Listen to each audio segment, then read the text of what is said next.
मंत्र साधना के दूसरे भाग में हम बात करेंगे संकल्प, विनियोग, न्यास, जिसमें न्यास के दो भाग है, करण न्यास और अंगन न्यास, एवं ध्यान और मंत्र जाप के बारे में। पहला, संकल्प का महत्व। संकल्प में हर प्रकार का विवरण होता है, जैसे कि किसी बैंक के खाते में होता है, यानी आप किस प्रकार का खाता खोलना चाहते हैं। यदि आप पूजा कार्य के आरंभ में संकल्प नहीं करेंगे तो आपकी पूजा निरर्थक हो जाएगी, क्योंकि उसे कोई आधार ही नहीं मिल सकेगा। संकल्प मानसिक न होकर वाचिक होगा तो आपके शब्द ब्रह्मांड में नाद ब्रह्म के कैनवस पर रिकायनर्ड हो जाएंगे, वो अमिट होंगे और आपकी पूजा को आधार मिल जाएगा। दूसरा, मंत्र साधना में विनियोग का महत्व।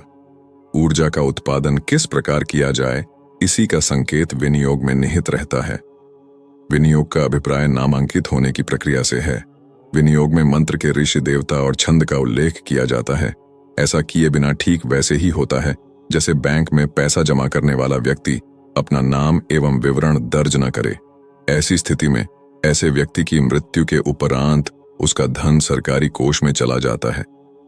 विनियोग के बिना की गई पूजा का फल ठीक इसी प्रकार ब्रह्मांड की विराटता में समा जाता है और पूजा करने वाले को इसका कोई फल नहीं मिल पाता है। किस मंत्र से किस शक्ति को किस आधार पर जगाया जाए, इसका संकेत हर मंत्र के साथ जुड़े हुए विनियोग में बताया जाता है। वैदिक और तांत्रिक सभी मंत्रों का विनियोग होता है। मंत्र जाप से पहले विनियोग को पढ़ लेना होता है। मंत्र विनियोग के 5 अंग हैं। मंत्र विनियोग के 5 अंग में पहला ऋषि, दूसरा छंद, तीसरा देवता, चौथा बीज, पांचवा शक्ति। पहला, ऋषि। मंत्र विद्या के अनुसार मंत्रों के विनियोग के 5 अंग हैं, ऋषि, छंद, देवता, बीज और तत्व। इन्हीं से मिलकर मंत्र शक्तिपूर्ण बनती है। ऋषि का अर्थ है मार्गदर्शक, गुरु, ऐसा व्यक्ति जिसने उस मंत्र में पारंगतता प्राप्त कर ली हो। गुरु की आवश्यकता सभी विषयों और क्षेत्रों में होती है। चिकित्सा ग्रंथ और औषधि भंडार उपलब्ध रहने पर भी चिकित्सक की आवश्यकता पड़ती है। विभिन्न साधकों की आंतरिक स्थिति और मनोभूमि अलग अलग रहती है। उनकी स्थिति के अनुसार उनके साधना मार्ग में भी कई प्रकार के उतार चढ़ाव आते रहते हैं।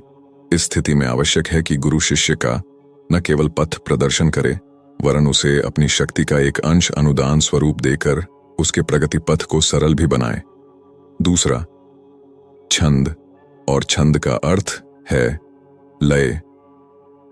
वाक्य में प्रयुक्त होने वाली पिंगला प्रक्रिया के आधार पर भी छंदों का वर्गीकरण होता है।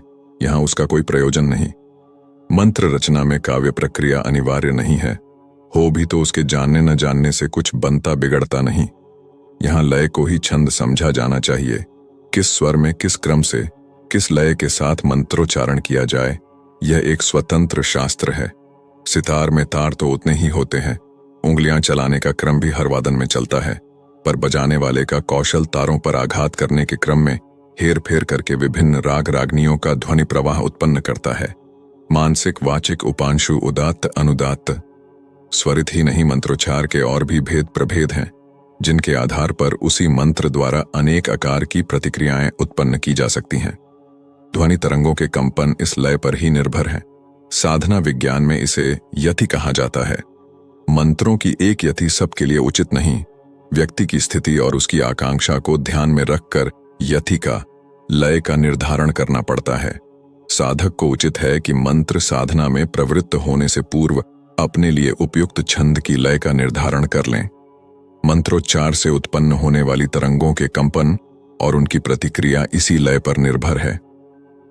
साधक की स्थिति और आकांक्षा को दृष्टिगत रखते हुए यति का, लय का निर्धारण करना पड़ता है। यह निर्धारण मंत्र सिद्ध अनुभवी मार्गदर्शक ही भली प्रकार करा सकते हैं। तीसरा, देवता। विनियोग का तीसरा चरण है देवता। देवता का अर्थ है चेतना सागर में से अपने अभीष्ट शक्ति प्रवाह का चयन। आकाश में एक ही समय में अनेकों चैनल बोलते रहते हैं, पर हर एक की फ्रीक्वेंसी अलग होती है। ऐसा न होता तो सभी शब्द मिलकर एक हो जाते। शब्द धाराओं की पृथकता और उनसे संबंध स्थापित करने के पृथक माध्यमों का उपयोग करके ही किसी टीवी सेट के लिए संभव होता है कि अपनी पसंद का प्रोग्राम देखें और अन्यत्र में चल रहे प्रोग्रामों को बोलने से रोक दे। निखिल ब्रह्मांड में ब्रह्म चेतना की अनेक धाराएं समुद्री लहरों की तरह अपना पृथक अस्तित्व भी लेकर चलती है। भिन्न स्वरूप और प्रयोजनों को ध्यान में रखते हुए ही उन्हें देवता कहा जाता है। साकार उपासना पक्ष देवताओं की अलंकारिक प्रतिमा भी बना लेता है और निराकार पक्ष प्रकाश किरणों के रूप में उसको पकड़ता है। सूर्य की 7 रंग की किरणों में से हम जिसे चाहें उसे रंगीन शीशे के माध्यम से उपलब्ध कर सकते हैं। एक्स-रे मशीन अल्ट्रा वायलेट उपकरण आकाश में से अपनी अभीष्ट किरणों को ही प्रयुक्त करते हैं। हंस दूध पीता है, पानी छोड़ देता है। इसी प्रकार किस मंत्र के लिए ब्रह्म चेतना की किस दिव्य तरंग का प्रयोग किया जाए, इसके लिए विधान निर्धारित है। चौथा, बीज। जो तत्व मंत्र को जगाता है वो बीज कहलाता है। 5वां, शक्ति। जिस तत्व की सहायता से मंत्र बीज बनता है वो शक्ति कहलाता है। दबी हुई प्रसुप्त क्षमता को प्रखर करने के लिए ऊर्जा की आवश्यकता पड़ती है। यंत्र को चलाने के लिए ईंधन चाहिए। हाथ या पैर से चलने वाले यंत्रों के लिए न सही, उन्हें चलाने हाथ पैरों को काम करते रहने के लिए ऊर्जा की जरूरत रहती है। मंत्रों की सफलता भी इसी ऊर्जा उत्पादन पर निर्भर है।